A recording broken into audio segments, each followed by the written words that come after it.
এর আগের বছরগুলোতে বাংলাদেশের সেরা 10টি গার্মেন্টসের মধ্যে যে সকল গার্মেন্টস ছিল, এবার তাদের মধ্য থেকে বেশ কয়েকটি গার্মেন্টসের রপ্তানি আয় কমে যাওয়ার কারণে এই তালিকায় স্থান পায়নি। ফলে নতুন কয়েকটি গার্মেন্টস এই তালিকায় উঠে এসেছে। আমাদের এই প্রতিবেদনটি করা হয়েছে জাতীয় রাজস্ব বোর্ড এনবিআর এর 2023-24 অর্থ বছরের রপ্তানির তথ্যের উপর ভিত্তি করে। তাহলে চলুন জেনে নিই 2025 সালে বাংলাদেশের সেরা 10টি গার্মেন্টসের তালিকায় কোন কোন গার্মেন্টস স্থান পেয়েছে। পূর্ববর্তী বছরগুলোর ন্যায় এবারও 1 নম্বরে রয়েছে ইয়াংওয়ান গ্রুপ। বাংলাদেশের একক প্রতিষ্ঠান হিসাবে রপ্তানিতে প্রথম $1 বিলিয়ন কাছাকাছি পৌঁছেছিল দক্ষিণ কোরিয়ার ইয়াংওয়ান গ্রুপ। গত 2022-23 অর্থ বছরে প্রতিষ্ঠানটি $98,53,00,000 তৈরি পোশাক রপ্তানি করেছিল, কিন্তু বিদায়ী অর্থ বছরে তাদের রপ্তানি 18% কমে গেছে। যদিও রপ্তানিতে শীর্ষ অবস্থানে রয়েছে দক্ষিণ কোরিয়ার এই গ্রুপ। গত অর্থ বছরে ইয়াংওয়ান $80,64,00,000 তৈরি পোশাক রপ্তানি করেছে। তৈরি পোশাকের বাইরে ব্যাগ, জুতা এবং পোশাক শিল্পের বিভিন্ন কাঁচামাল সহ নানা পণ্য রপ্তানি করে থাকে ইয়াংওয়ান। গত অর্থ বছরে বিশ্বের 52টি দেশে রপ্তানি হয় ইয়াংওয়ানের তৈরি পোশাক। তারা 3,43,00,000 পিস তৈরি পোশাক রপ্তানি করেছে। বাংলাদেশ থেকে সবচেয়ে দামি পোশাক রপ্তানি করে তারা। বিশ্বখ্যাত জার্মান ব্র্যান্ড অ্যাডিডাস ইয়াংওয়ানের প্রধান বায়ার। আগেরবারের মতো এবারও দ্বিতীয় স্থানে রয়েছে হামিম গ্রুপ। বিদায়ী অর্থ বছরে হামিমেরও রপ্তানি আয় কমেছে, তবে দেশীয় মালিকানাধীন প্রতিষ্ঠানের মধ্যে শীর্ষ তৈরি পোশাক রপ্তানিকারক হামিম গ্রুপ। বিদায়ী অর্থ বছরে তাদের রপ্তানি কমেছে 12%। গ্রুপটি রপ্তানি করেছে $68,67,00,000 তৈরি পোশাক। বিশ্বের মোট 63টি দেশে তৈরি পোশাক রপ্তানি করে হামিম, তবে তাদের সবচেয়ে বড় বাজার যুক্তরাষ্ট্র। গত অর্থ বছর গ্রুপটি $43,60,00,000 তৈরি পোশাক রপ্তানি করেছে শুধুমাত্র যুক্তরাষ্ট্রে, যা তাদের মোট রপ্তানি 74%। হামিমের প্রধান রপ্তানি পণ্য প্যান্ট। তৃতীয় অবস্থানে রয়েছে মন্ডল গ্রুপ। মন্ডলের তৈরি পোশাক রপ্তানির তালিকায় নতুন নতুন দেশ যুক্ত হচ্ছে। 2 বছর আগে 67টি দেশে পোশাক রপ্তানি করেছে গ্রুপটি, এখন তা 71টি দেশে উন্নীত হয়েছে। ধারাবাহিকভাবে রপ্তানি বাড়ছে মন্ডল গ্রুপের। গত অর্থ বছরে গ্রুপটির রপ্তানি 5% বেড়ে $50 কোটি উন্নীত হয়েছে। মন্ডলের রপ্তানির তালিকায় টি শার্টই বেশি, মোট রপ্তানির প্রায় 1/3 টি শার্ট। গত অর্থ বছরে গ্রুপটি $23,69,00,000 পিস পোশাক রপ্তানি করেছে। তাদের রপ্তানির প্রধান গন্তব্য ইউরোপের দেশগুলো। চতুর্থ স্থানে রয়েছে অনন্ত গ্রুপ। বিদায়ী অর্থ বছরে তৈরি পোশাক রপ্তানিতে চমক দেখিয়েছে অনন্ত গ্রুপ। প্রথমবারের মতো রপ্তানির শীর্ষ 10 প্রতিষ্ঠানের তালিকায় জায়গা করে নিয়েছে গ্রুপটি। অনন্তের 6টি তৈরি পোশাক কারখানা গত অর্থ বছরে রপ্তানি করেছে $46,57,00,000 তৈরি পোশাক। গত অর্থ বছরে বিশ্বের মোট 63টি দেশে প্রায় 8.5 কোটি তৈরি পোশাক রপ্তানি করেছে অনন্ত গ্রুপ। তাদের প্রধান ক্রেতা প্রতিষ্ঠানের তালিকায় রয়েছে gap, old navy, PVH, H&M এর মতো বিশ্ববিখ্যাত ব্র্যান্ড। গ্রুপটি স্যুট, সোয়েটার, নারীদের অন্তর্বাসের পাশাপাশি সাধারণ পোশাকও রপ্তানি করে থাকে। পঞ্চম অবস্থানে রয়েছে ডিবিএল গ্রুপ। 2 বছর আগে ডিবিএল গ্রুপের রপ্তানি ছিল $500 বিলিয়ন। সেবার তৃতীয় শীর্ষস্থানে ছিল গ্রুপটি। গত অর্থ বছর তারা $46,17,00,000 তৈরি পোশাক রপ্তানি করে পঞ্চম অবস্থানে জায়গা করে নিয়েছে।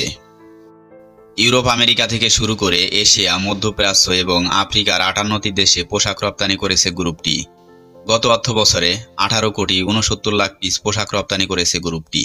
সেই হিসাবে প্রতিদিন ডিবিএল এর কারখানায় তৈরি হচ্ছে প্রায় 5 লাখ পিসের বেশি পোশাক।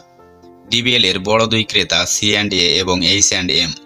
1991 সালে ঢাকার গ্রিন রোডে ছোট কারখানা দিয়ে দুলাল ব্রাদার্স লিমিটেড বা ডিবিএল গ্রুপের যাত্রা শুরু হয়। ডিবিএল গ্রুপ গড়ে তুলেছেন 4 ভাই আব্দুল ওয়াহেদ, M.A. জব্বার, M.A. রহিম এবং M.A. কাদের। পোশাক দিয়ে শুরু হলেও বর্তমানে সিরামিক টাইলস, তথ্য প্রযুক্তি, টেলিযোগাযোগ এবং ড্রেজিং ব্যবসায় নাম লিখিয়েছে ডিবিএল গ্রুপ। ষষ্ঠ অবস্থানে রয়েছে প্যাসিফিক গ্রুপ। চট্টগ্রামের প্যাসিফিক জিন্স গ্রুপের রপ্তানি বেড়েছে। বিদায়ী অর্থ বছর গ্রুপটি $40,50,00,000 তৈরি পোশাক রপ্তানি করেছে, যা 1 বছর আগের তুলনায় 2% বেশি। এ সময় গ্রুপটি 47টি দেশে $4,31,00,000 পিস পোশাক রপ্তানি করেছে। প্যাসিফিকের পোশাকের সবচেয়ে বড় ক্রেতা জাপানের বহুজাতিক খুচরা বিক্রয় প্রতিষ্ঠান ইউনিক্লো। তাদের প্রধান রপ্তানি পণ্য ডেনিম পোশাক। প্রায় 4 দশক আগে NZN ফ্যাশন দিয়ে তৈরি পোশাক শিল্পে যাত্রা শুরু করেছিল প্যাসিফিক জিন্স গ্রুপের প্রয়াত উদ্যোক্তা মোহাম্মদ নাসির উদ্দিন। তার হাত ধরেই বাংলাদেশে জিন্স রপ্তানি শুরু হয়। বর্তমানে তাদের কারখানার সংখ্যা 9টি। প্রতিষ্ঠার পর থেকে 2018 সাল পর্যন্ত ওভেন পোশাক রপ্তানি করে আসছিল প্যাসিফিক জিন্স গ্রুপ। তারপর তাদের রপ্তানি তালিকায় যুক্ত হয় নিট পোশাক। যদিও গ্রুপটির রপ্তানি পোশাকের সিংহভাগই ডেনিম। তালিকায় সপ্তম অবস্থানে রয়েছে পলমল গ্রুপ। পলমলের পোশাক রপ্তানি হয় 67টি দেশে। যদিও পলমল গ্রুপের রপ্তানি 2 বছর ধরে কমছে। গত 2021-22 অর্থ বছরে গ্রুপটি 48 কোটি 60 লাখ ডলারের তৈরি পোশাক রপ্তানি করেছিল। বিদায়ী অর্থ বছরে তাদের রপ্তানি আয় কমে দাঁড়ায় 37 কোটি 83 লাখ ডলার। গ্রুপটি মূলত নিট পোশাক রপ্তানি করে। নিট পোশাকের মধ্যে রয়েছে টি-শার্ট, পোলো এবং শর্টস। পলমলের পোশাকের শীর্ষ 2 ক্রেতা ওল্ড নেভি এবং ওয়ালমার্ট। 4 দশক আগে উদ্যোক্তা নুরুল হক শিকদারের হাতে যাত্রা শুরু হয় পলমল গ্রুপের।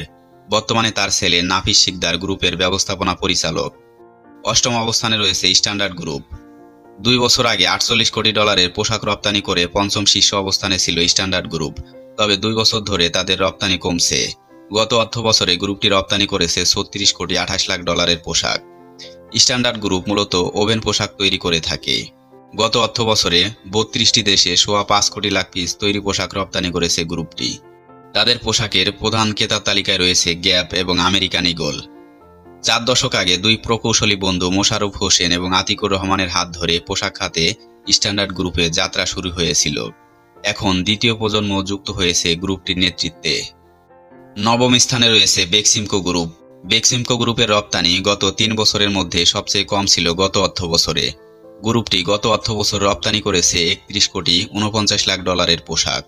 রপ্তানি আয় কমায় অষ্টম অবস্থান থেকে নবম স্থানে নেমে গেছে গ্রুপটি। বেক্সিমকোর 11টি প্রতিষ্ঠান গত অর্থ বছরে প্রায় 39টি দেশে পোশাক রপ্তানি করেছে। তাদের সবচেয়ে বড় ক্রেতা ইন্ডিটেক্স। বেক্সিমকোর বৈচিত্র্যময় পোশাকের তালিকায় রয়েছে আইসোলেশন গাউন এবং কভার গাউন। গত অর্থ বছর যুক্তরাষ্ট্রে প্রায় 2 কোটি 12 লাখ আইসোলেশন গাউন রপ্তানি করেছে তারা। দশম স্থানে রয়েছে স্কয়ার গ্রুপ। তৈরি পোশাক খাতে দ্রুত গতিতে এগিয়ে যাচ্ছে স্কয়ার গ্রুপ। গত 5 বছরে সবসময় প্রবৃদ্ধিতে থেকেছে গ্রুপটি। সর্বশেষ 1 বছরের ব্যবধানে গ্রুপটির রপ্তানি বেড়েছে প্রায় 2%।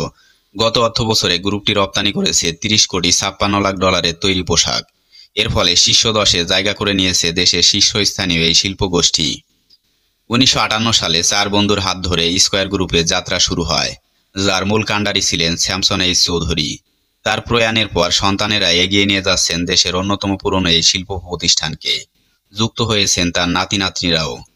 ওষুধ দিয়ে যাত্রা শুরু হলেও স্কয়ার গ্রুপের ব্যবসা বর্তমান স্বাস্থ্যসেবা, ভোগ্যপণ্য, বস্ত্র এবং তৈরি পোশাক, মিডিয়া, টিভি ও তথ্য প্রযুক্তি, নিরাপত্তা সেবা, ব্যাংক এবং ইন্স্যুরেন্স, হেলিকপ্টার এবং কৃষি পণ্যে বিস্তৃত হয়েছে। বর্তমানে স্কয়ার গ্রুপের তৈরি পোশাক 55টি দেশে রপ্তানি হচ্ছে। স্কয়ারের প্রধান buyer Hugo Boss, Ralph Lauren, Mark and Spencer, পুমার মতো বিশ্বখ্যাত ব্র্যান্ড। উপরে উল্লেখিত 10টি গার্মেন্টসের মধ্যে আপনি যে গার্মেন্টসে জব করেন সেটি কত নম্বরে রয়েছে, অথবা আপনার গার্মেন্টস এই তালিকায় না থাকলেও তার নাম কমেন্ট করে জানানোর অনুরোধ রইল।